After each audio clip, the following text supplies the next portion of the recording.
Hey everyone, you're listening to Party Time, My Golf Story with Kevin Walsh and whatever special guest he has today. You can check me out on episode 9 of the podcast. Today I'm wearing Grayson clothes while I'm out practicing because I believe in look good, play good. And follow me on Instagram, Sophia Warren Golf, and hope you enjoy the rest of the show.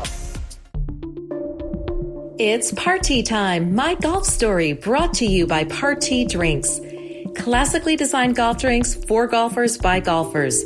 And the golf real estate pros Gene Walsh and Vince Vizzacaro. For your Southwest Florida real estate needs, check them out at suncoastdreams.com. Now here's your host, Kevin Walsh. Hey, everybody. Welcome to the program. We're still on the road. I'm coming to you from Ledyard, Connecticut, where the temperature last I checked was 36 degrees. And my next guest reminded me that it's 76 degrees in Central Florida. But I've made a vow since I moved south. I'm not going to become one of those softies that wears a ski cap when it's in the 50s, and I'm not wearing a sweater when it's below 70. If it's below 60, yes, I will wear a sweater. But the softies, I love making fun of them, and I can't be a hypocrite, so I got to be tough. And it's cold inside my dad's house in Ledyard, Connecticut right now, so that's why I got a sweater on right now. Brian Richey is our guest. He has been a guest before. He is the golf coach, men's golf coach at Florida Southern, graduate of Florida Southern. He's been a veteran of the Korn Ferry Tour, PGA Tour Americas, PGA Tour Canada, and he also plays on some mini tours still. Moving away from the chasing the dream and the daily grind of professional golf, but we will talk about that and how difficult it can be and to balance life as a family. More family time now, more responsibilities, but there's a trade-off to certain things. And Brian's going to speak honestly about what he loves about his new life and what he misses about his old life. But I think in the end, he still has a foot like in each pond, but he's more fully immersed in the family and the working lifestyle instead of the nomadic experience of being a golf professional chasing the dream. Before we go any further, if you haven't subscribed to the podcast, would you do so? It makes a big difference with all the algorithms, all the nerds at YouTube, Spotify, Apple. They all watch that stuff, and so do our sponsors. All right. So please subscribe if you haven't. Leave a 5-star review and leave some comments because that matters as well. Speaking of our sponsors, Party Drinks. If you're looking for a drink alternative on the golf course, try a Party.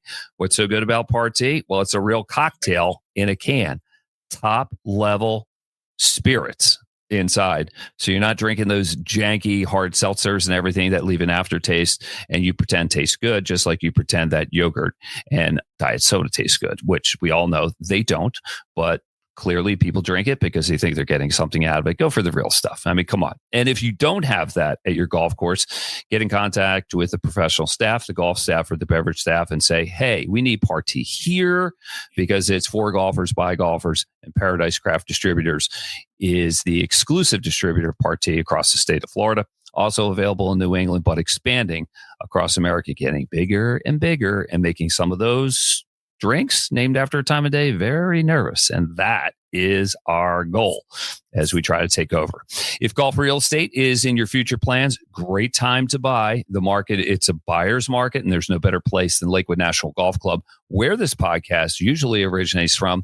And there's no better golf pro real estate team than the team at suncoastdreams.com, the division of fine properties in the greater Sarasota area.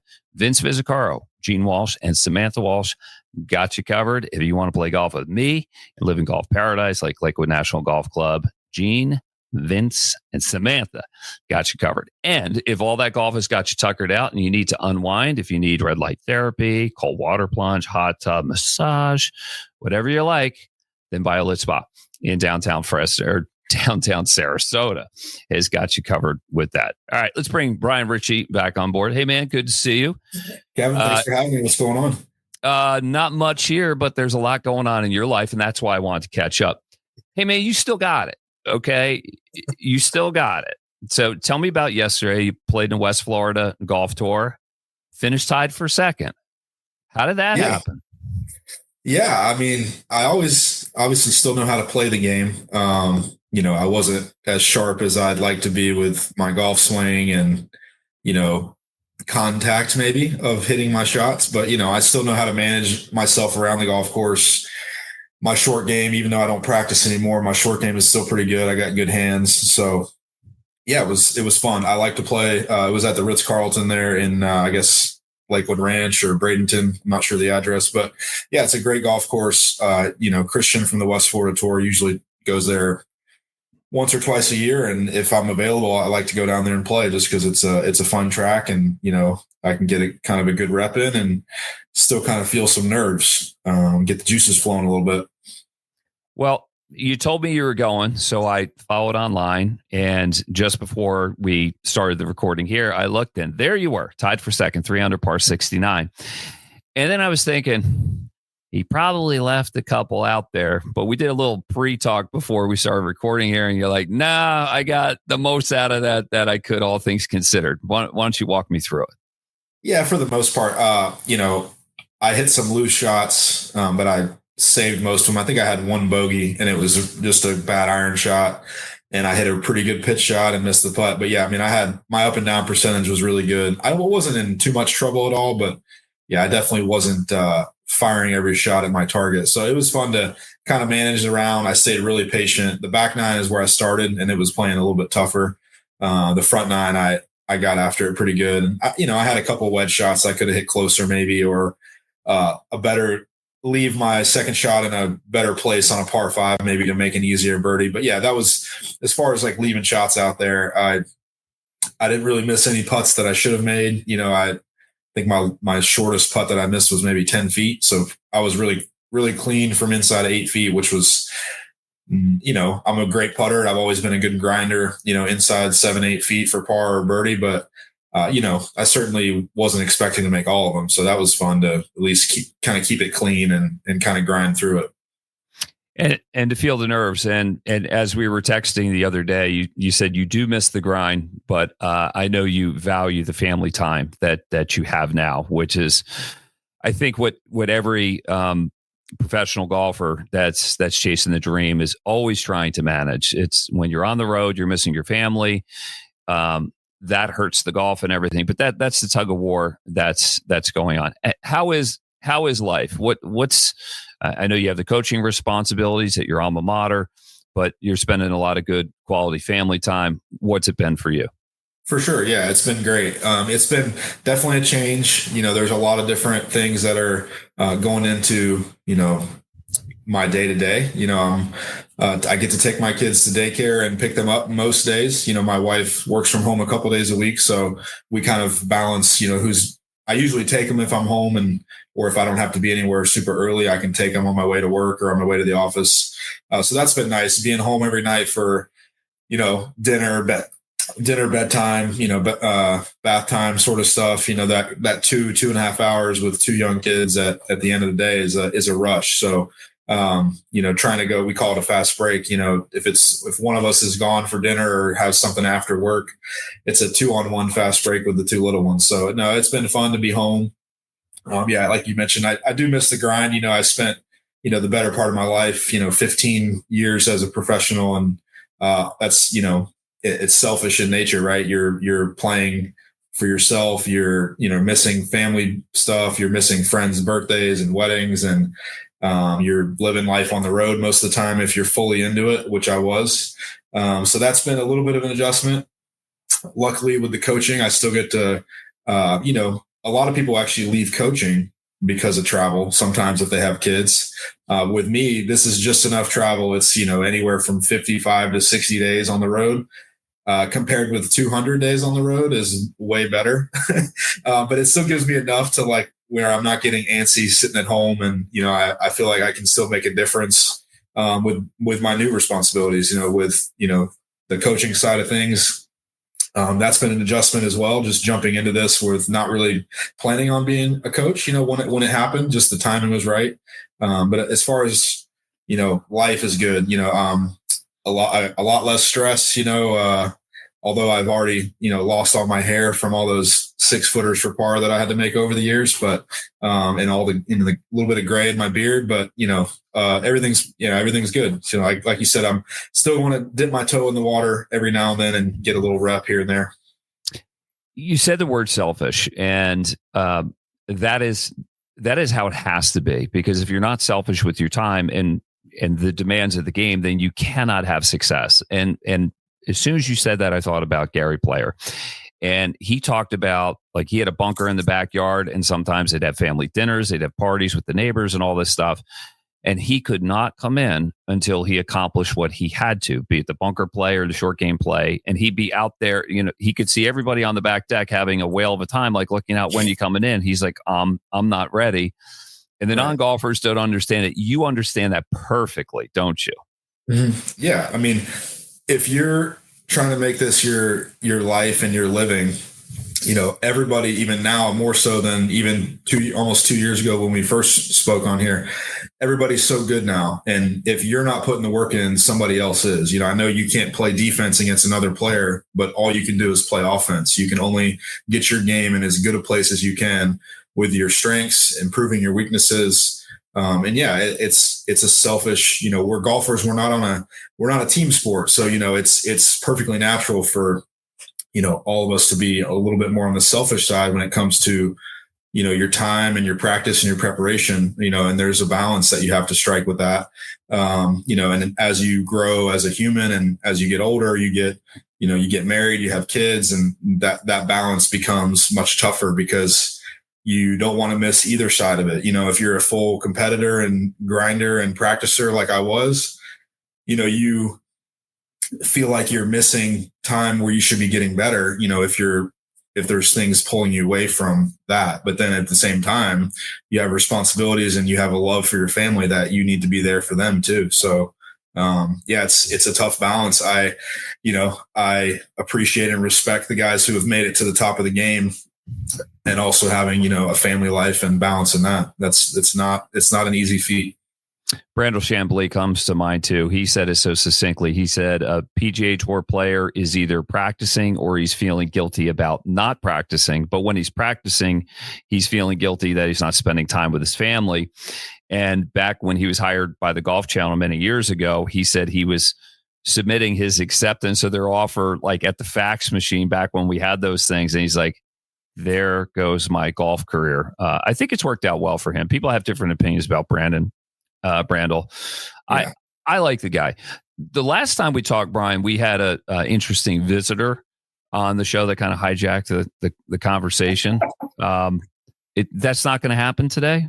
No, I'm at the office today, so my dog's at home. But he would love to jump in and say hi. Yeah, you remember what happened? Take us back. I think he just was sitting by my foot. He basically, if I'm home, he's touching my leg or what. He's next to me all the time. He follows me everywhere. And I think we were talking for a while, and then next thing you know, he just popped up and wanted some attention. So then he ended up in the shot. It was great. He was the first dog to hijack an interview. My sister-in-law's dog actually jumped up on my computer and was like right in front of the screen. Who is your dog? What kind of dog is it? And what's his name? Golden Doodle. His name is Finn. So he's just turned 4. He's 4, but he's going on 1. He's really still a puppy and hyper, and but he 90% of his life he lays around and chills. And then when people are around or people come over to the house, and he's going crazy and hyper and excited to see people. So Brian Richey, the golf coach at Florida Southern, is our guest here on Party Time, brought to you by Party Drinks. If you're looking for a drink alternative on the golf course, try Party. If golf or real estate is in your plans, no place better than Lakewood National Golf Club and the greater Lakewood Ranch area, and nobody better than suncoastdreams.com, a division of fine properties. Gene Walsh, Samantha Walsh, and Vince Vizzacaro got you covered. And if all that golf has got you tired out, go to BioLit Spa in downtown Sarasota. So how'd you get the job? And was your expectations going in, and then the reality of what it was? How did they square? Yeah, so I got the job. The previous coach was a friend of mine and actually a teammate of mine here at Florida Southern.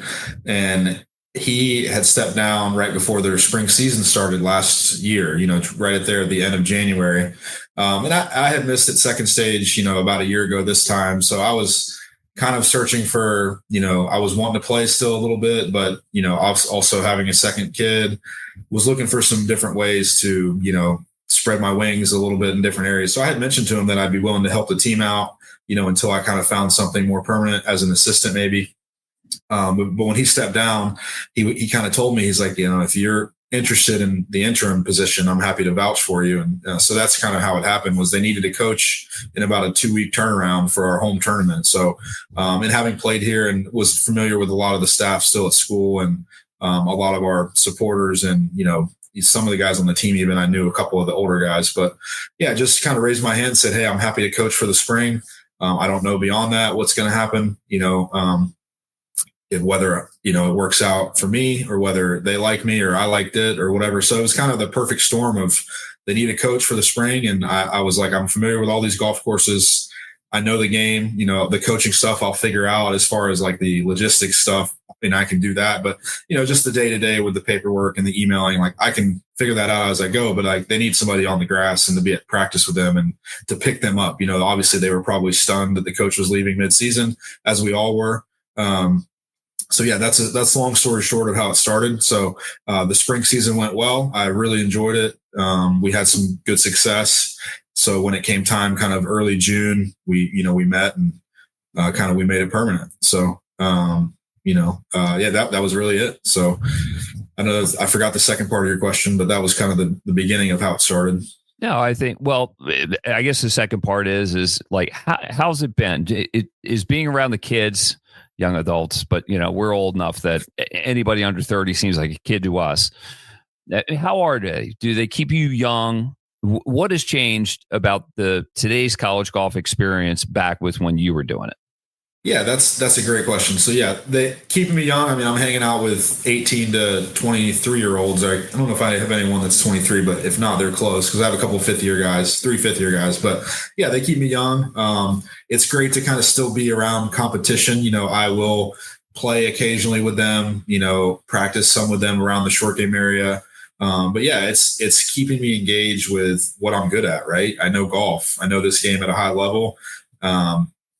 And if I was to do something completely out of the game or starting over with, a different career, I'd probably be a little bit lost, whereas right now, I know how to help them in little different ways to kind of improve. And I think they have confidence knowing that I can show them, and I have done it before, that it reinforces that, like, hey, I know kind of what I'm saying, for the most part. I'm not right all the time, but I feel like I can give them little things, and I usually will point them in the direction of, you could try this or this for this type of shot or whatever, kind of let them choose still, but kind of lead them to, hey, these are your 1 or 2 or 3 options that I see with this shot or with this technique or whatever it may be. But, and then as far as how they've changed now compared to when I was playing, through here, was just a level of talent. I mean, these kids, we're a Division II program, but you wouldn't know it. We have Division I level players, and these kids are, my first qualifier this fall, we had 2 of our freshmen shoot 30 and 26 under for 7 rounds right out of high school, right out of junior golf, and they come right in. And it was, obviously we knew they were good and we knew they were ready to come in here and make an impact, but I was like, whoa. Holy smokes. And even our upperclassmen were kind of like, okay, I see what we got going on. So yeah, but just the level through all levels of golf. You've seen it, from the PGA Tour down through each level of professional golf. It's bleeding all the way down into, junior golf and college golf. Everybody's good. And all that does when everybody's really good is it makes everybody get really that much better, because to stick out and to continue to, improve each year or move up a level, you have to, like we talked about with the professional side, you have to be putting the work in, because somebody else is, if you're not, so I think that's what you're seeing is just a trickle down of, everything, perfect storm of everything helping, right? Technology, equipment, more athletic, more athletes playing golf now, people know how to hit it farther. They know how to play aggressive. Everyone has their systems now with the way they practice with their coaches and their, statistics. There's all sort of different things that are kind of thrown into a blender of leading to improvement and the level of talent continuing to increase. Well, I know how good Florida Southern is because we actually scrimmaged. I went to Purdue, and we would come down to the old Sun Air, which is not there anymore. Sometimes we'd go over to Bloomingdale Golfers Club in Valrico, and we saw how good Florida Southern was up close. Now, part of it is we were coming down in March. We hadn't been outside for months. We're knocking off Russ, and the courses are tight, and the guys are just ripping it down the fairway with like no stress. And we're just trying to steer something. You're trying to just get it airborne, see where it's going and how it's fun, Well, because we were hitting in nets, and like we didn't have simulators then, so we may have been grooving bad habits, and we didn't even know it. But Brian, the one thing that stands out to me more than anything, you mentioned the length of the guys. When I played, the long guys were 300 yards, and that seemed like miles. Now it seems to me that the good college golfers, it starts at 300, and then the extra long guys are like 340 to 360, and they hit it straight. Am I wrong? No, you're right. I mean, sometimes what a guy carries a driver and how far a guy hits a driver can be a little bit skewed. But yeah, most of the guys that are good athletes and have good height and, already are a decent height coming out of, high school. Most of them are flying at least 290 to 300, on the regular basis, where, some of that is, like I said, the equipment, just knowing how to swing hard, how to create speed. The ball doesn't curve as much anymore. The clubs, the club heads are bigger. That's a whole nother can of worms to go down that rabbit hole. But yeah, it all kind of favors just aggressive play, swing hard, because the ball's not going to go too far offline, and then you figure out how to get it in the hole. The guys who are still playing the best, at the college level, we don't play a ton of 7,400 yard golf courses. Most of them are still in that 68 to 7,200 or 69 to 7,300, but you still got to have short game and course management. But yes, the length is I think the length is the biggest thing for what keeps guys from, shooting too high of scores. It keeps them already in the ballpark for staying around par or shooting under par, because they've just kind of made the golf course a little bit easier with that length. Right. You just don't see the 80s anymore. Yeah. Whereas like back when I was playing, not many 80s, but occasionally there were a couple north of that. A guy's bad day would be an 80 or 82. And now a guy's bad day most of the time is a 75 or 74, 76 maybe, so you don't see a whole lot of that, Right. So you were talking about, so you have the credibility out that wazoo playing professional golf. And I imagine some of your team members are looking to that thing. How hands-on are you with stuff? You said you give them suggestions and everything, but do you wait for them to come to you, or do you get involved? Because my experience with my coach, Joe Campbell, the late Joe Campbell at Purdue, was he's like, hey, you know what you need to be working on. If you need me, I'm here. But he kind of like let us be on our own. What's your style? Yeah, when I took over as the interim in the spring, I basically came from a position of I'm additive, right? I'm not going to change anything in the middle of the season.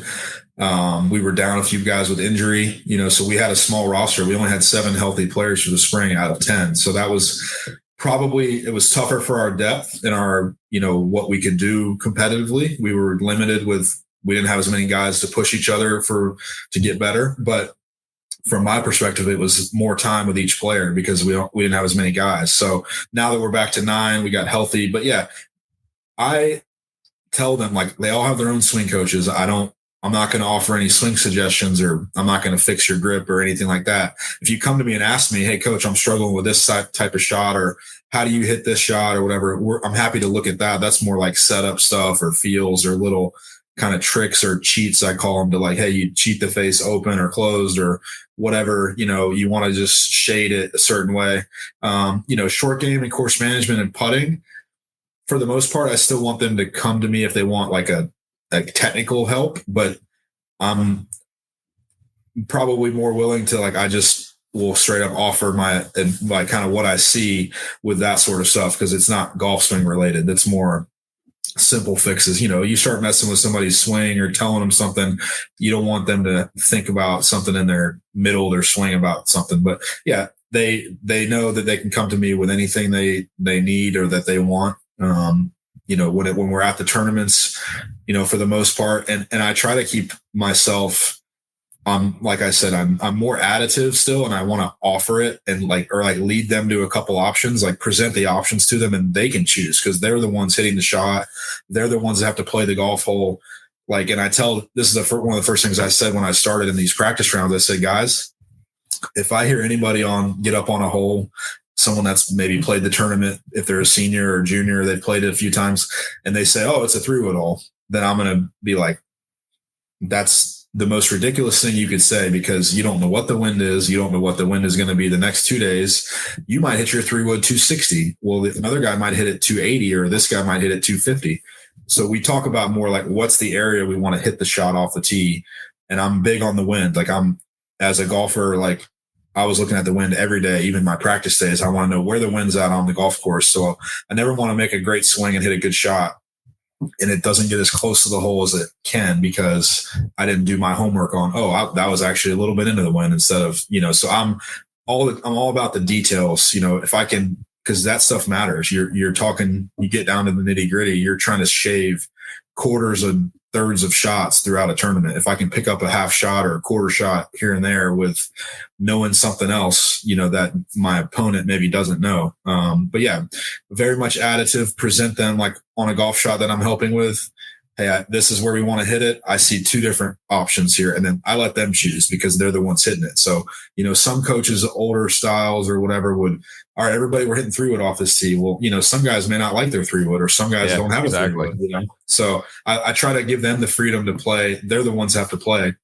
If they're doing something totally, hey, that's unnecessary risk for the team, like, I'll say something, but I want them to kind of be free to play their own games. And they all have, some guys fade it, some guys draw it, some guys hit it far, some guys hit it short. They're their own players, and they wouldn't be here if they weren't great players already. So I'm not trying to, I want them to have the freedom to kind of get out and go, let them run. So yeah, let them be the captain of their own ship and just get back to being an athlete. Tell me this. I just hear so much talk about ball speed and all this stuff, TrackMan stuff. Now there's this new thing. I don't know what it is, but it looks like a bowling ball bag that they put next to their ball. Like, how much of that are you seeing at the college level with guys like they want to know every little detail about their golf swing and the shot? Yeah. So there's so much good that comes from that, but also you got to be careful not to get too involved in those numbers. So obviously I'm almost 40. So most of my pro career, the TrackMan kind of came a little later. You might have club companies might have them when you go get fit, or they might have a couple on the tour truck you could borrow. Hey, can I borrow the TrackMan to get some numbers? Then now you go down the range in any event, even some of the America's events I played last summer, you got a third of the guys with a TrackMan or a full swing or a GC quad. So the numbers are definitely important, and they've taken over the game. With specifically to our program, we do have a couple TrackMan simulators indoor in our facility. We have the ability to take them outside too. So the guys are probably, I leave that up to them, like how much numbers stuff they want to do. I know how to get to the numbers. I'm not an instructor, but I know how to read them and understand what I'm looking for. And if they're asking me with, hey, this or that, I can say, okay, well, let's look at these numbers and figure out this is what we got to work on. But yeah, I mean, it's taken over. The GC quad, I think, is maybe the one we're referring to. It's probably a little bit easier. The quad you can just carry around with you in practice rounds and set it down right by each shot. Whereas the TrackMan, you're going to have to set it up and aim it for every shot. So, but yeah, you're seeing it. Some college teams bring the quad. We don't have a quad yet. But yeah, I still think the numbers are good when it comes to maybe more getting your yardages and maybe fitting your equipment. The day-to-day of playing a lot of qualifying and playing a lot of tournaments, I still think the best feedback, and maybe I'm old school, watching the ball fly. Feel. How did it feel off the face? And I watch it fly, watch it till it lands, and then rake another ball. Like the guys who hit and rake, like to me, it's like you're hitting the shot, you're holding your finish till that thing lands. You're absorbing all of it, right? You're watching it fly. Even if it's not windy, you're watching what's it do on the way down or what's it doing on the way up, So, that's to me still is the best feedback on the range. And then that same thing on the golf course. Like you got to go play and see what you've worked on the range and watch it fly in action. Is it falling right? Is it starting where I want? Is it starting right or left? And is it too low, too high? Is it, that the TrackMan and stuff all helps with all of that, but it still comes down to like, can you hit the shots when it matters, and can you score your golf ball? Right. There's a lot more that happens over the 175 yards than the couple of inches that TrackMan and Quad are working with. Although they're pretty spot on with the numbers they have, because a lot of what happens at impact is going to influence the rest of it. So I'll add one more thing on that. So with our team, I try to tell them, guys, if you're hitting it poorly, like if you're struggling with contact, they already kind of know their path and face numbers. That's kind of probably the most important thing for them is. So I tell them, like, if go get on the TrackMan, if you're struggling for a couple of days, and try to get your numbers back to where that's where they should be when you're playing your best. And then, like, when guys are really hitting it good and playing well, I tell them again, like, let's jump on the TrackMan for 30 minutes. And because you're going to be off in a few weeks or a month or whatever, and have a day or two where you don't hit it perfect, let's get back to these numbers. So I think that's that's another additive to it, where maybe easier to get back on track whenever you are getting off. Whereas back in the day, you're trying to fix it, or even playing professionally, you might be on the road for 4 or 5 weeks without seeing your coach, or you don't even have the FaceTime now. Now you can do FaceTime lessons with an instructor and throw your AirPods in and have a tripod set up, and your coach. Now it's not the same as him being there, but there's a lot more technology now that helps guys not get as farther off of maybe their fundamentals or their technique. So that's another thing, that it's just into that blender of everyone has improved the ability to just stay more on top of fundamentals, I think. Yeah, I think so. I mean, it gives you goalposts to work within, and it gives you a bar to reach for if you're trying to get to a certain spot. So winding down here, Brian, are you guys in between seasons? You play in the fall and the spring? So am I right? Yes, sir. Yeah. So our fall season is it's a 60-day window. We played 4 tournaments. So some programs will play 5. So you basically get 21 competition days for your full season. So I actually this year decided to load up the spring a little bit more than the fall, just because I feel like I want us playing and peaking towards that championship season down the stretch there in May. But yeah, we're in between. We resume second week of February here at our home tournament at Lone Palm, the Matlock Invitational. So yeah, the guys are practicing a little bit here on their own. I'm at my office is at the facility.